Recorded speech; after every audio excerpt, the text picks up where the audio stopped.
병실에 입원해 있던 한 환자가 어떤 사람을 기다리고 있었습니다.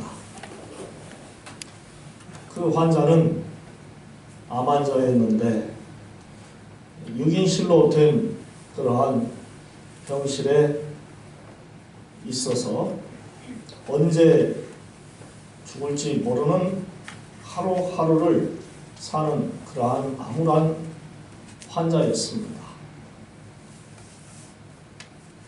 오늘 뜨는 해를 과연 볼 수 있을까 하는 그러한 절박함 속에서 하루하루를 힘들게 사는 사람이었죠. 그는 누군가의 남편이요, 아내요, 부모요, 형제요, 친구요, 이웃일 수도 있습니다. 이때에 의사 가운을 입고 체구가 듬직한 청년 의사가 들어오더니 그를 위해서 조용히 차분하게 여호와 하나님께 기도를 드렸습니다. 사랑의 하나님, 치료의 하나님, 이 환자에게 고침을 주셔서 한 번이라도 가족을 바라보고 가족과 함께 행복한 그러한 시간을 보낼 수 있게 해 주시옵소서. 그래서 그 병실에 입원한 환자들은 저녁 때가 되면 이 청년 의사가 와서 자신들을 위해 기도해 주기를 기다리고 있었던 것입니다. 그리고는 예수님이 누군가는 모르지만은 저 청년 의사가 믿는 분이라면 나도 한번 믿어볼까 하는 생각을 갖게 했다는 것입니다. 그 청년 의사는 자신의 아버지가 단골로 다녔던 고려대 안암병원에서 인턴과 레지던트 시절을 보낸 안수현 씨입니다. 이 안수현 씨는 그 물질도 시간도 마음까지 아끼지 않고 환자들에게 다 나눠주기를 힘썼습니다. 고가의 혈전 용해제 병을 깨뜨려서 쩔쩔매고 있던 초보 간호사를 위해서 온 병원 구석구석을 뒤져가지고 그 여분을 찾아 메워주었고, 기흉으로 응급실에 실려온 사람이 만취가 돼서 어제부터 아무것도 먹지 못해 배고파할 때에 식당 문이 닫혀 있는데 문을 두드려서 찬밥을 얻고 또 어디서 사발면을 구해서 배달시켜 주었습니다. 그의 가방 속과 또 책상 위에는 기독교 서적과 CCM 카세트 음반을 상비해 놓고 누구든지 필요한 사람에게 공유했습니다. 많은 책 게정판에는 안수현 씨를 통해서 변화된 사람들이 많다 하는 그러한 글이 기록이 되어져 있었습니다.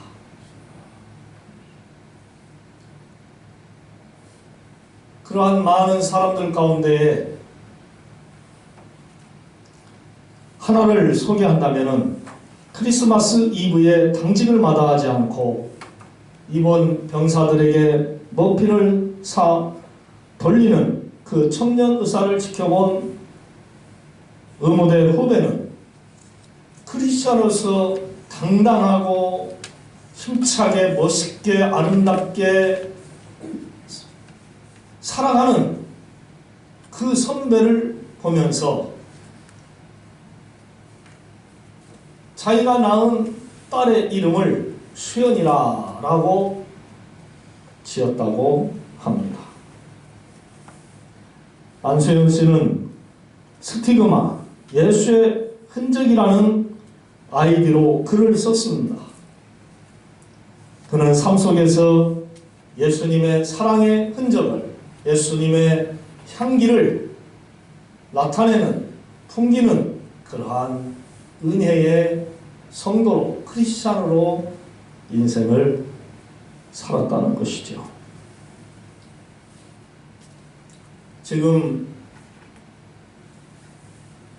코로나19로 인해서 우리 기독교 성도들이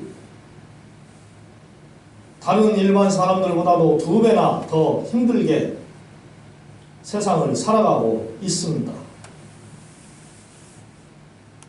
이 코로나로 인해서 반기독교 정서가 사회에 퍼져가지고 교회를 사람들이 미워하고 성도들을 미워합니다. 그럴 때 우리가 어떻게 저들에게 말을 하고 또 대처해 나가는지 귀찮을 정도, 피곤할 정도, 그만큼 힘들게 살고 있습니다. 이럴 때에 우리들의 삶이 예수님의 흔적을 남기는, 예수님의 향기를 풍기는 그러한 신앙 생활을 해야 할 것 같습니다. 할렐루야. 오늘 저와 여러분들은 성도는 어떻게 살아야 하나, 이러한 제목으로 하나님의 말씀을 전하고 듣게 됩니다. 귀한 말씀 잘 들으셔서 듣는 것으로만 만족하지 마시고 실천하는 그러한 신앙생활을 꼭 하셔서 많은 이들에게 유익을 주고 복을 받는 그러한 저와 여러분들이 되기를 소망합니다. 어느 날 예수님께서 산에 올라가 밤새도록 12 제자를 얻기 위해서 기도하시고 평지로 내려오셨습니다. 그곳에는 예수님의 제자들 뿐만 아니라 그의 가족들과 또 다른 제자들과 또 유대 사방과 예루살렘과 두로와 시돈과 해안가에 살고 있던 사람들이 예수님을 찾아왔다 그랬어요. 그뿐 아닙니다. 더러운 귀신에 들려서 힘들게 사는 사람들도 와서 치료를 받았습니다. 수많은 사람들이 예수님으로부터 성령의 능력이 나오는 것을 알고 어떻게 해서든지 우리 예수님의 옷자락이라도 만져보려고 그렇게 힘을 썼습니다. 그러니 얼마나 많은 사람들이 예수님 주변에 있었는가를 알 수가 있죠. 오로지 병을 고치려고 찾아온 사람들이었습니다. 그런데 저들은 꼭 먹고 알 먹는다는 우리네 속담이 있는 것처럼 병도 고침받고 또한 하나님의 말씀을 들으면서 삶이 새롭게 변화되어지는 그러한 은혜까지 받았다는 것이죠. 할렐루야. 예수님을 만나 병 고치고 하나님의 말씀까지 듣게 되는 것, 큰 축복이죠. 자, 그러면 당시 그 수많은 사람들에게 예수님은 무슨 말씀을 증거하셨을까요? 복과 화를 당하게 되는 바로 성도의 삶의 말씀이었습니다. 성도들이 어떻게 살아야 복을 받고 어떻게 살면 화를 당하게 되는가를 우리 주님이 말씀해 주셨어요. 먼저 복을 받을 성도들의 삶이 뭔가를 가르치셨습니다. 예수께서 눈을 들어 제자들을 보시고 이르시되 너희 가난한 자는 복이 있나니 하나님의 나라가 너희 것이니요. 아멘. 지금 줄인 자는 복이 있나니 너희가 배부름을 얻을 것이니요. 아멘. 지금 오는 자는 복이 있나니 너희가 웃을 것이며. 아멘. 인자로 말미암아 사람들이 너희를 미워하며 멀리하고 욕하고 너희 이름을 악하다 하여 버릴 때에는 너희에게 복이 있도다. 그날에 기뻐하고 뛰어놀아라. 하늘에서 너희 상이 큼이라. 그들의 조상들이 선지자들에게 이와 같이 하였느니라. 그랬어요. 여러분, 먼저 가난한 자들이 왜 복이 있는가 보겠습니다. 이는 한마디로 영적, 육적으로 가난한 사람들을 말하는 것입니다. 가난한 사람들에게 하나님이 무엇을 주신다고 그랬습니까? 부요함을 주리라. 아멘. 가난하다고 한 번 가난하다고 영원히 가난한 게 아니에요. 그 사람이 부자 될 때도 옵니다. 믿으시면 아멘. 부자 될 때가 와요.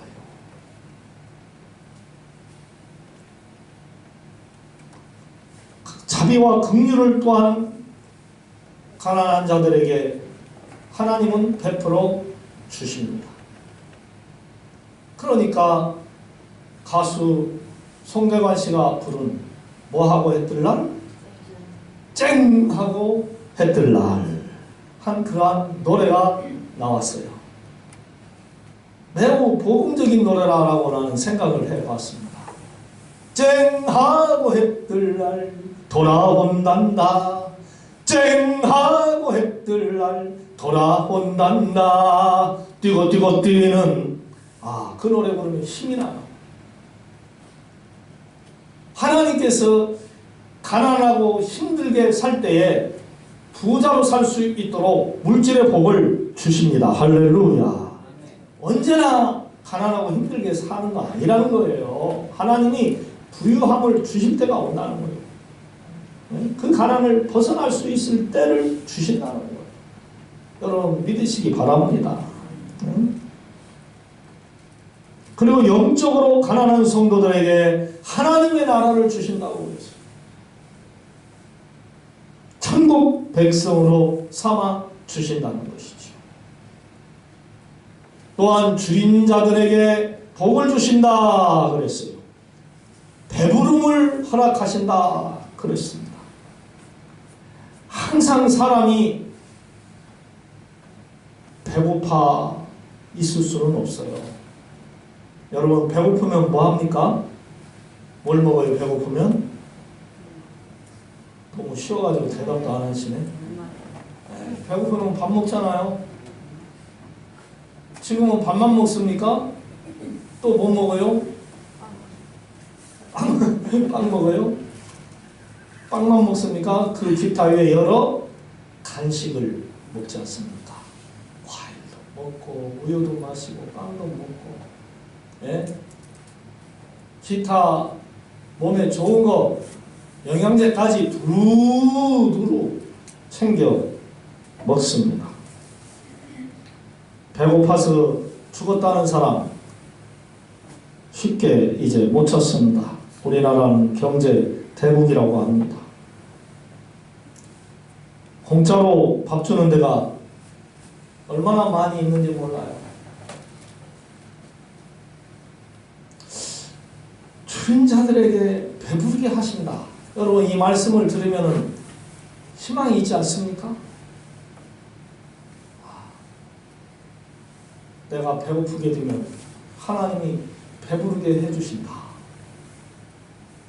밥 걱정 안 해도 되지 않습니까? 할렐루야. 여우도 굴이 있고 새들도 다 집이 있고 하물며 너희일까 보냐. 하나님의 사람인 성도인 나, 하나님의 자녀 아들과 딸인 나를 하나님이 굶주리게 하시겠어? 먹을 걸 주시지. 먹을 것 중에서도 질이 좋은 거, 고급스러운 거, 영양이 많은 거, 꼭 필요한 거 하나님이 주실 것이야. 여러분 누가복음 16장 19절로 31절에 나오는 부자와 나사로의 이야기를 잘 잘하실 것입니다. 거기 나오는 부자는 돈이 많았습니다. 그래서 매일 같이 잔치를 벌였더라 그랬어요. 여러분, 잔치집 하면 뭐가 생각이 나시는지요?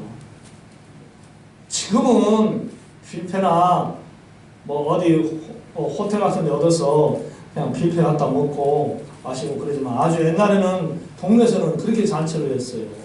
돈 많은 집은 기생을 불러다가 노래 부르게 하고 춤추게 하고 그랬어요. 그 집에 가면 온갖 먹을 음식들 차고 넘쳤습니다. 어머니가 잔치집에 가서 요리하고 이렇게 집에 들어오실 때 되면은 치마폭에서 이렇게 꺼내는 거, 떡도 있죠, 전 부친 것도 있죠, 제가 좋아하는 찹쌀 얇은 거 그것도 있죠.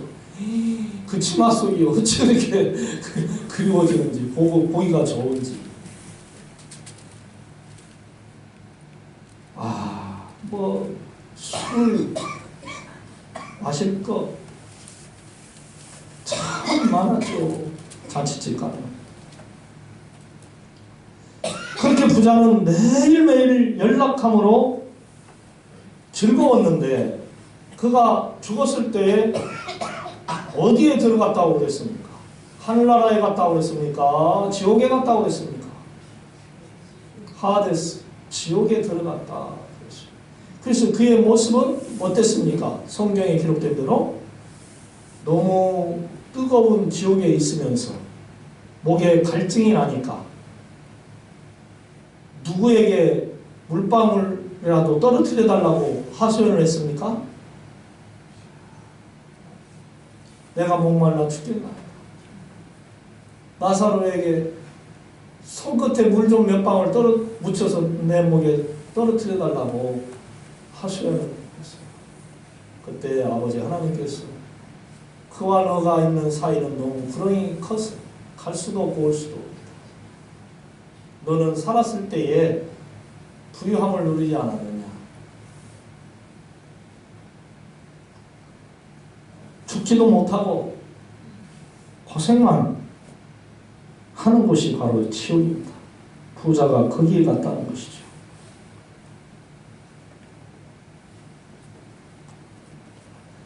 잠시 나그네 같은 세상 삶은 언제 끝날지 모르는 그러한 안개 속과 같아요. 부자로 살 때가 좋았던 것입니다. 반대로 거지 나사로의 삶을 한번 또 보십시다. 그는 그 부잣집 앞에 매일 가서 사람들이 먹다 남긴 찌꺼기를 주워 먹으며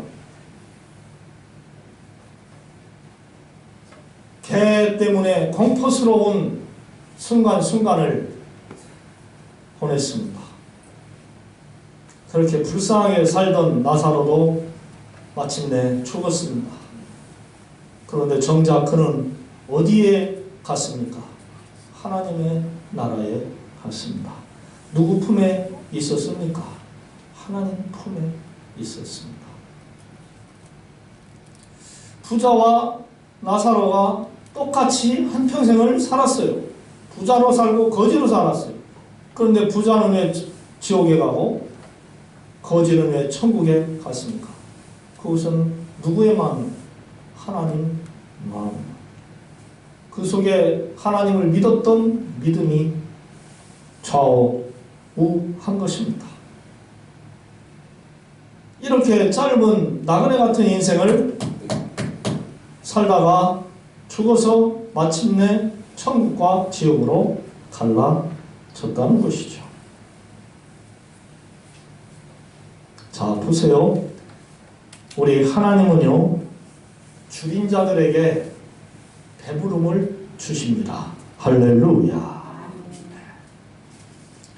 또한 우는 자가 복이 있다. 그렇게 말씀을 하셨습니다. 너희가 웃을 것이니요 그랬어요.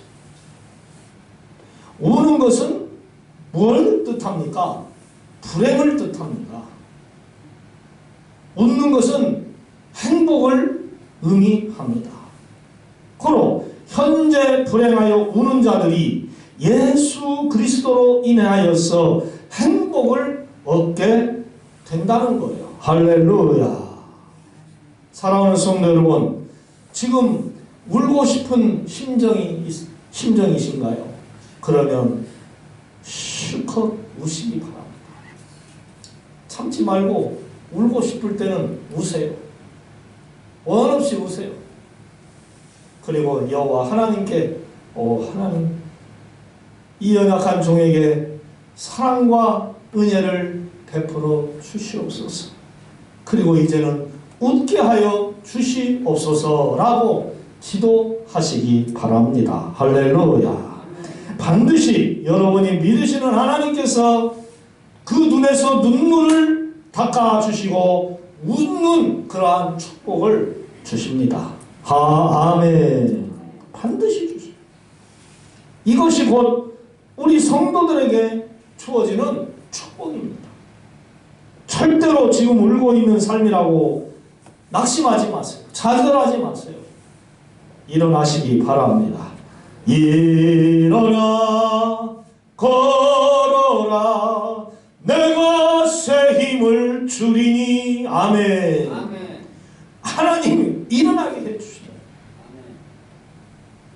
예수님이 말씀하셨어요. 또한 나로 인하여 사람들이 너희를 미워하고 멀리하고 욕하고 너희 이름을 악하라고 버릴 때에 너희에게 복이 있으리라. 어린 시절에 교회 다닌다고, 예수님 믿는다고 예수 안 믿는 사람들과 친구들에게 은근히 눈총받고 따돌림 받은 적도 솔직히 있습니다. 저는 그런 것을 좀 느꼈어요.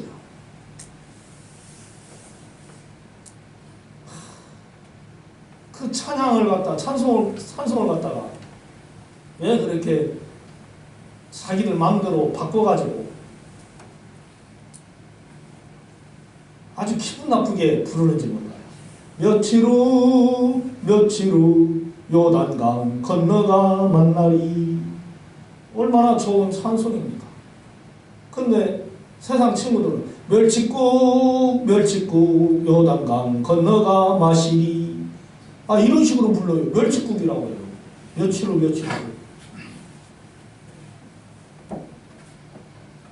그뿐 아니에요. 교회 가면 밥 주냐? 교회 가면 돈이 나오냐? 교회 가면 연애나 하지? 교회 다니는 사람들을 핫바지로 봐요. 우습게 봐요. 또 교회 안 다니는 자기들끼리 똘똘 뭉쳐가지고 술 마시고 담배 피우면서 희희낙낙. 그것이 뭐 자랑인자. 담배 피우고 술 마시는 게 뭐 자랑인자. 저는요, 조금 놀고 다녔어도 술 안 마시고 담배 안 피운 것에 대해서는 전혀 내가 왜 그때 술 안 마시고 담배 안 피웠던가 후회한 적이 없습니다. 참 잘했다라고 생각합니다. 왜 교회 다닌다고 희죽거리고 따돌리고 그럽니까? 비 오는데 주일날이라고 교회 가네. 저래가지고 농사 잘 되겠어? 미안하지만 농사 더 잘 되더라. 할렐루야. 예수님 믿는다고, 예수님 잘 믿는다고 욕먹으면 여러분 그게 축복인 줄로 믿으시기 바랍니다. 할렐루야. 예수 잘 못 믿어서 욕먹는 것은 축복이 아닙니다. 예수 잘 믿는데 욕먹는 것이 축복이죠.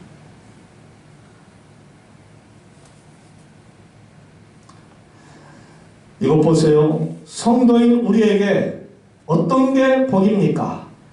가난한 것입니다. 배고픈 것입니다. 우는 것입니다.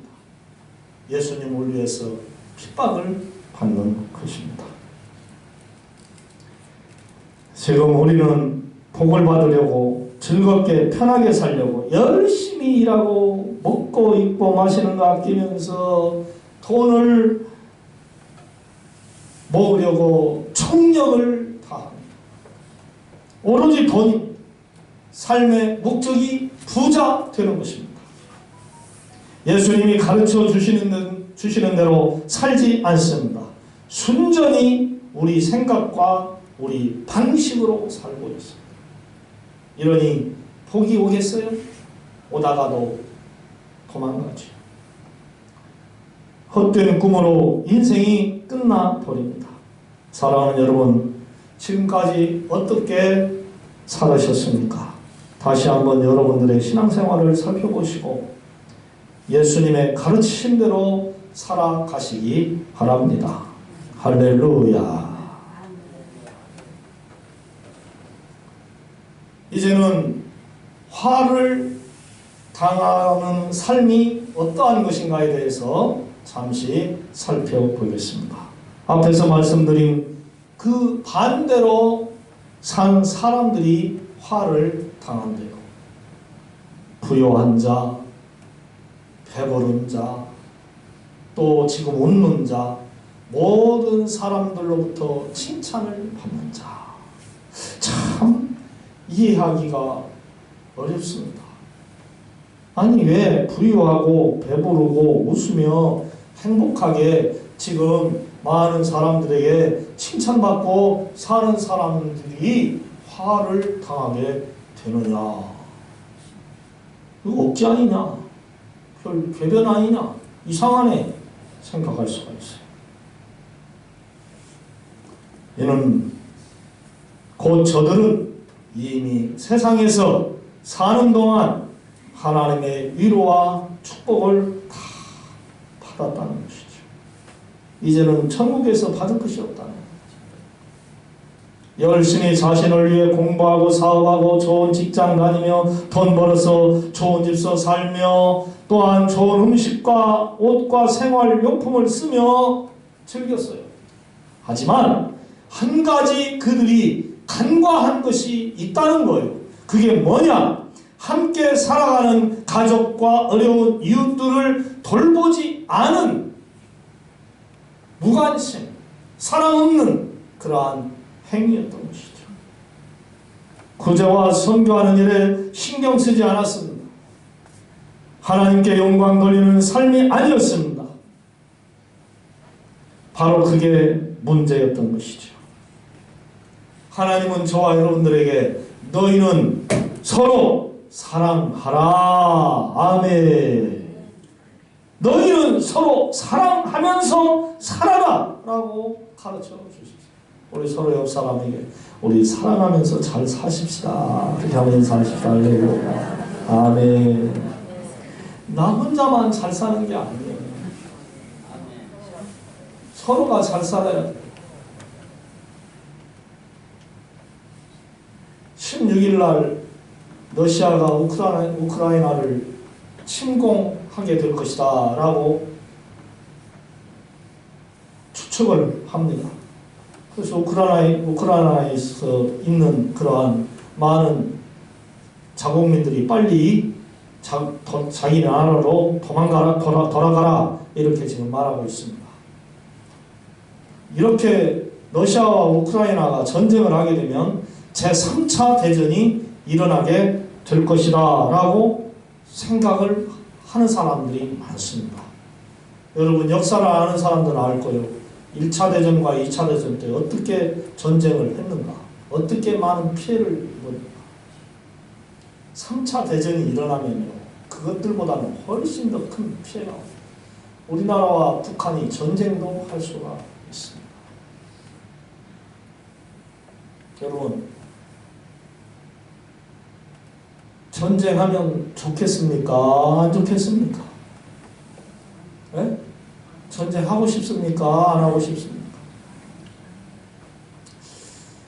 우리 김순애 권사님 6.25 전쟁 겪어보셨죠? 하고 싶습니까? 안 하고 싶습니까? 전쟁 안 하고 싶으실 거예요. 저도 전쟁이 안 일어났으면 좋겠어요. 할렐루야. 아멘도 별로 소리가 안 나네. 일어나든지 말든지 우리 교인들은 그냥 범사에 감사하면서 사는 사람들. 죽어도 좋고 살아도 좋고 편안하게 살고 주의 일을 하다가 가야죠. 이 땅에 전쟁이 또 일어난다면 어쩌겠어요. 6.25 전쟁만 일어났어도 얼마나 많은 사람이 죽고 피해를 입어요. 지금은 핵이 쏟아져 버리고 미사일이 날아오고 그냥 박살납니다. 전쟁이 일어나면. 하나님께서 불로 멸망시키신다고 하지 않았습니까? 3차 대전이 일어나면 정말로 끝나는 것이죠. 저는 기도하고 있습니다. 러시아가 우크라이나를 침략하지 않기를. 여러분들도 그렇게 기도하시기를 바랍니다. 네. 그들도 우리의 형제예요. 우리와 함께 이 시대를 살아가는 사람들, 나라가 다르고 땅이 다른 데서, 기후가 다른 데서, 언어가 다르게 살고 있지만 그들 가운데서 하나님이 사랑하는 자들 얼마나 많아요. 아니, 하나님이 그들 다 사랑하셔요. 전쟁이 일어나서 죽으면 쓰겠냐 이 말. 또 이것을 바라보는 학자들이나 연구가들은요, 미국과 러시아가 잠깐 며칠간 전쟁해가지고 무기 이렇게 써먹고 또 전쟁 물자 팔아먹고 전쟁하에서 이익을 차지하는 그러한 행동을 하려고 한다 하는 말까지 합니다. 그런 것도 사실이 있어요. 그러면 피해를 당하는 사람들은 누구요? 정작 그 땅에서 피터지게 싸우는 자국민만 죽어납니다. 물론 미국인들도 몇천 명, 몇만 명 죽을 수 있어요. 그들이 죽어야 그 나라가 살 수 있는 것도 있어요. 세상 사는 것이 아주 묘합니다. 그러나 그런 식으로 세상이 늘 돌아가면 안 되지 않겠습니까? 전쟁 없이 평화롭게 온 나라 백성들이, 온 세계 사람들이 사는 게 좋지 않습니까? 요즘 시대는 나누는 시대라. 북한에서 홍수당하고 북한에서 기근당하면 세계가 먹을 것을 가져다 주는 그런 시대. 우리 대한민국이 어려우면 또한 우리 대한민국을 도와주는 그런 시대예요. 그러면 그만큼 우리가 쓸 필요 없는 것을 나눠주고 주다 보면 우리가 허리가 또 쬐는 거 아니겠어요? 다 같이 잘 살면 얼마나 좋아요. 저는 지금 출애굽기를 읽고 있지만 창세기를 읽으면서 요셉과 그 형제들의 이야기를 이렇게 읽으면서 은혜를 많이 받았습니다. 감동을 받았습니다. 요셉이 꿈 얘기로 형들에게 미움을 받아서 애국으로 팔려갔지 않습니까? 그런데 야곱과 그 자식들이, 요셉 형제들이 배고프게 돼가지고 애굽에 가서 양식을 사와라 해가지고 형제들이 가서 요셉을 딱 만났는데 형제들은 요셉을 모르지만 요셉은 그 형제들을 알아보는. 그때에 아무리 요셉이 꿈으로 그렇게 자기들 마음을 좀 듣는 말을 했다 해도 자기 핏줄 아닙니까? 팔지 말았어야죠. 근데 나머지 누벤, 이 큰형 누벤만 빼놓고는 다 죽여버리자 그랬어요. 근데 누벤은 구덩이를 파서 그 속에 넣어두자. 죽지 않았어요, 요셉이. 그래서 애국으로 팔려간 거예요. 그가 거기 가서 고생하다가 애국의 총리가 됐어요. 나중에 자기 형제들을 살려주고 자기 민족을 살리는 요셉이 되지 않았습니까? 저는 거기서 볼 때 누벤이 생명을, 자기 동생을 죽이지 않고 살렸더니 그 요셉이 이 사람들을 살리네? 은혜가 되더라고요. 여러분, 형제들을 죽이는 자가 되지 말고 살리는 자가 되시기를 바랍니다. 할렐루야. 살려줘야 합니다. 다 같이 살아야 돼요. 다 같이. 내 가족만 잘 사는 게 아니에요. 옆집 가족도 잘 살아야 돼요. 왜냐하면 하나님이 보실 때 세상 모든 사람들은 당신께서 만드신 작품들입니다. 어느 한 사람 포기할 수 없는 자식들이에요. 여러분 자녀들 아무리 속썩여도 아무리 못났어도 사랑 안 줍니까? 오히려 더 사랑하고 기도하죠. 저도 어려운 성도들을 위해서 더 기도 많이 합니다. 기도할 필요가 없는 성도들에게는 솔직히 기도가 안 될 때가 있어요. 그러나 기도해야 할 성도들을 위해서는 더 기도가 나옵니다.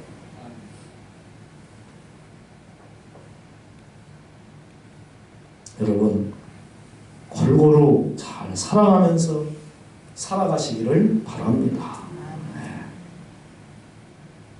지금 가난하고 배고프고 울며 사는데 이웃과 형제 자매들을 살펴보시고 그들에게 사랑을 나눌 수 있기를 바랍니다. 지금 우리 사회는 사람들마다 사랑을 간절히 원하고 있습니다. 사랑을 원하고 있습니다. 바라옵기는 우리의 작은 사랑이라도 서로 나눠서 힘들게 살아가는 내 가족, 이웃, 성도들을 살리는 그러한 거룩한 여러분들이 되시기를 진심으로 부탁을 드립니다. 아버지 하나님,